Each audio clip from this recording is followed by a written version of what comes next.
নমস্কার, আমার নাম আসিয়া আফরিন খাতুন।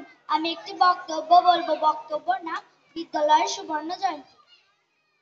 উপস্থিত শিক্ষক, শিক্ষিকা এবং সকল সহপাঠীগণ, আজ আমরা সকলে এই অনুষ্ঠান সভায় একত্রিত হয়েছি আমাদের বিদ্যালয়ের সুবর্ণ জয়ন্তী পালন করার জন্য।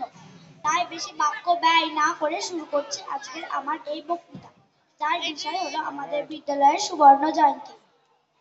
আজ থেকে 100 বছর আগে আমাদের সকলের প্রিয় এই বিদ্যালয়টি প্রতিষ্ঠা লাভ করেছিল।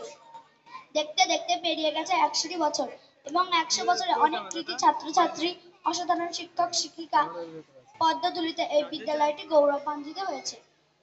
প্রসঙ্গিত উল্লেখ, বিগত বেশ কয়েক বছর ধরে যে শিক্ষক মন্ডলী আমরা পেয়েছি, তাদের সহযোগিতায় প্রত্যেক ছাত্রছাত্রীরা প্রত্যেক শ্রেণীতে খুব ভালো রেজাল্ট করেছে এবং 2023 সালে নির্মল প্রতিযোগিতায় নদিয়া জেলায় দ্বিতীয় স্থান লাভ করে এবং প্রতি বছর ক্রীড়া প্রতিযোগিতায় গ্রাম পঞ্চায়েতে প্রথম স্থান এবং ব্লক লেভেলেও খুব ভালো ফল লাভ করে আসছে এবং তৃতীয় স্থান অধিকার করতে সক্ষম হচ্ছে। আশা করা যায় আমাদের এইভাবে আমাদের সকলের প্রিয় এই বিদ্যালয়টি সাফল্যের সমানে পেরিয়ে গৌরবের শিখরে পৌঁছে যাবে। এই বলে আজ আমি আমার এই ছোট্ট বক্তৃতা শেষ করলাম। ধন্যবাদ।